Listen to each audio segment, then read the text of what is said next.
What is up, guys? Welcome back to Behind the Ball. Today we're going to be looking at a little bit of a gaming type video. If you like gaming like me, you know that FIFA 22 is pretty much dead now. Team of the season's over. No one really cares about it anymore. And we're all looking forward to FIFA 23 or whatever it's going to be called. I can't remember whether it's going to be called FIFA 23 or like EA Sports Football Club 23. But we're all looking forward to that now. We all want to see what Villa's cards are going to be like. So today I thought I would start a little three-part series breaking down what I think our ratings will be next year. As always, if you do enjoy the content, leave a like, subscribe with notifications on, and leave a comment down below what you think Villa's ratings will be next season and how many team of the season / team of the weeks Villa will get. Without further ado, let's get into it.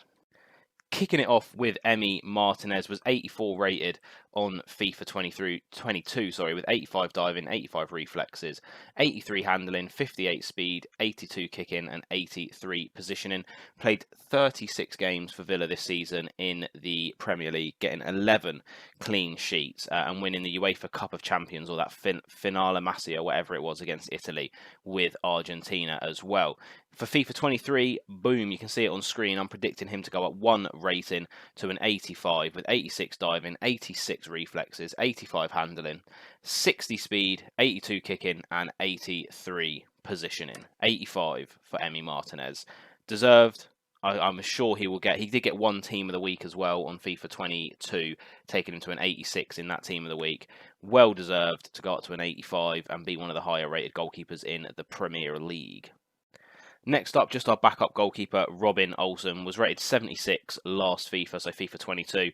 Only managed one game for Villa. Obviously, he is our number 2 behind Emi Martinez. Only managed one game, as I said, with 0 clean sheets. Obviously, it was the game that he conceded 3 goals to Man City. He did play well, but now we have signed him on a permanent, so we know that he will be at Villa next season. And boom, as you can see on the screen, 76 rated, so pretty much staying exactly the same in terms of rating. 77 diving, 78 reflexes, 78 handling, 35 speed, 74 kicking and 75 positioning. Not really too much to say about Robin Olsen. He's going to be a number 2 goalkeeper. I think he'll probably deserve to stay at the same rating. He's got to move to the Premier League, so they always kind of take that into consideration from Roma. Yeah, 76. Pretty bog standard keeper. Next up, we have Luca Digne, signed from Everton in the January transfer window.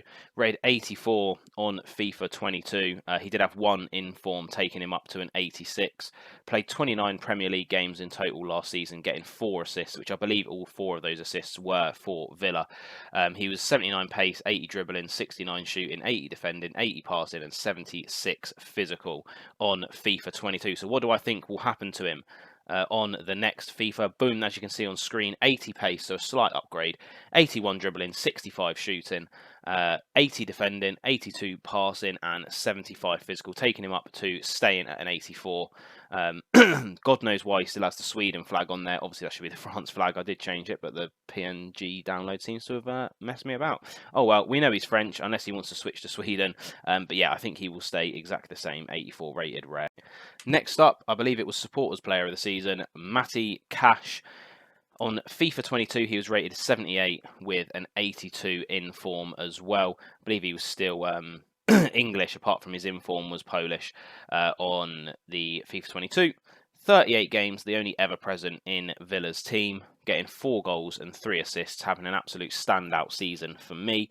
81 pace, 73 dribbling, 63 shooting, 72 defending, 68 passing and 66 physical on FIFA 22, which, as you can tell, isn't the best card in the world. But boom, here we go, his new card, 85 pace. I think he deserved a lot more pace than 80. 78 dribbling, 68 shooting, 80 defending, 72 passing and 70 physical, bringing him up to an overall rating of 81, a +3, going from a non-rare gold to a rare gold. The Poland flag loud and proud on his card, and I think he could be in for a few informs next season. Hopefully he won't get robbed of a team of the season again. Next up, a player who actually wasn't on FIFA 22 Ultimate Team, but I believe will be part of the senior squad next year, and that is Kane Kessler-Hayden. He played 33 games overall last season in the lower leagues, getting a goal and 3 assists and winning MK Don's Young Player of the Season. I think he will be on FIFA 23. I think he'll be a 64 rated silver non-rare. Just a quick one, because obviously he wasn't on the database last year, but I think he probably will be Matty Cash's understudy and backup next season, I assume. and that's why I think he will be just a nice low-rated card that can fill out some fodder in your silver packs.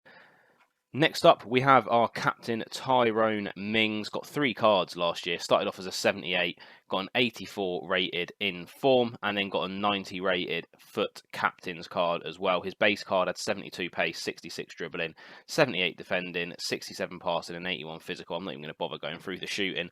Last season, played 36 Premier League games, getting 1 goal and 3 assists, which is actually quite high for a centre-back, to be fair.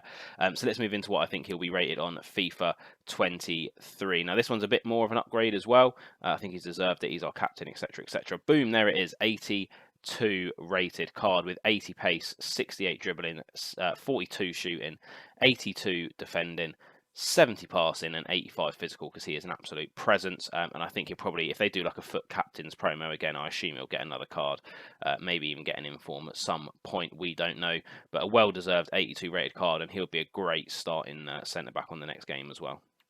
Moving on to his old partner, but not really his partner anymore, is Ezri Konsa, 78 rated with 77 pace, 71 dribbling, 79 defending, 62 passing and 75 physical. Also managed to nab himself an 82 in form last season.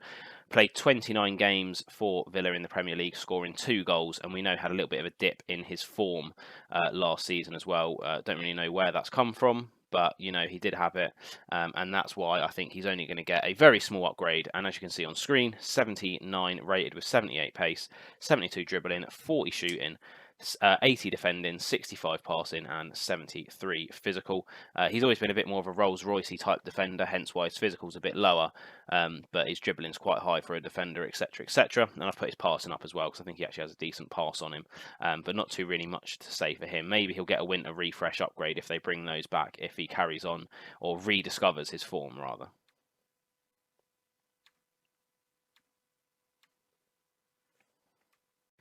Next up, we have Callum Chambers. He was rated 75 on FIFA 22. He ended up picking up 13 games for Villa, scoring that fantastic 1 goal with the outside of his boot. Again, not too much to say about Callum Chambers. Signed as a bit of a backup player that can fill in many positions. He was a right back, I think, on FIFA 22, but I have, boom, as you can see, changed him to a centre back, because I think that's going to be his main position for Villa. 77 rated. I think he's earned a couple of upgrades. 68 pace, 69 dribbling, 57 shooting, 78 defending, 72 passing, and 80 physical.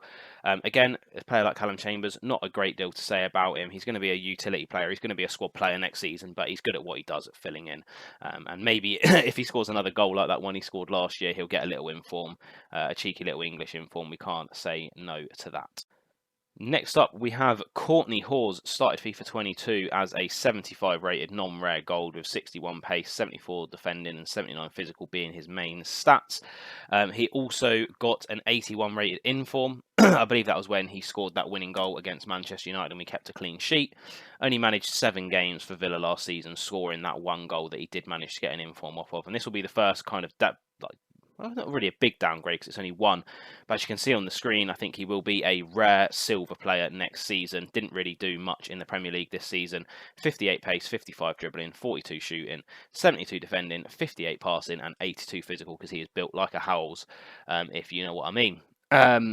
Again, only played 7 games, struggled with injury, probably not going to be in Gerrard's plans. I think he probably deserves to be sold and get a chance at getting a run of games elsewhere. But yeah, silver player next season, And last but not least, the new boy, the big signing from Spain, all the way from Spain, all the way from Brazil as well, is Diego Carlos. On FIFA 22, he was rated 82, getting an 85 rated signature signing card as well.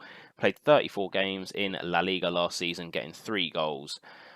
He's been signed by a Premier League club. That is always going to put your rating up on FIFA, because they don't really watch anything else apart from the Premier League, apparently, or any top 5 leagues, I guess. But whenever a player signs for a Premier League club, they always get a little bit of an upgrade.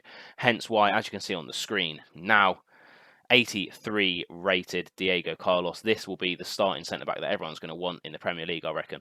80 pace, 70 dribbling, 48 shooting, 82 defending, 65 physical, and because he's built like he wants to go to the Mr. Olympia stage, 86 physical as well. I think he'll probably be one of the better, like I say, one of the better starting centre-backs on the game that you want to get right out the bat on day one. Probably costs like 10k for no other reason apart from the fact that he's in the Premier League and he's Brazilian and has 80 pace. But that is what I think for Diego Galo. So that will be all for the defenders video. The midfielders one will come probably in a couple of days. Let me know what you guys think. Who will get the most informs out of all of those defenders, including goalkeepers, obviously? I think my money would probably be on someone like maybe Matty Cash. Because if we're going to play with a more attacking fullbacks, maybe Matty Cash or maybe Emi Martinez would be my two guesses. But let me know what you think down below. Will any of those players that I've gone through in this video get a team of the season as well? I want to hear that. Come back in a few days for the midfielders videos. That will be an interesting one with a very big upgrade for someone. I bet you can guess who it is. But as always, I've been behind the ball, guys. I'll see you in a bit.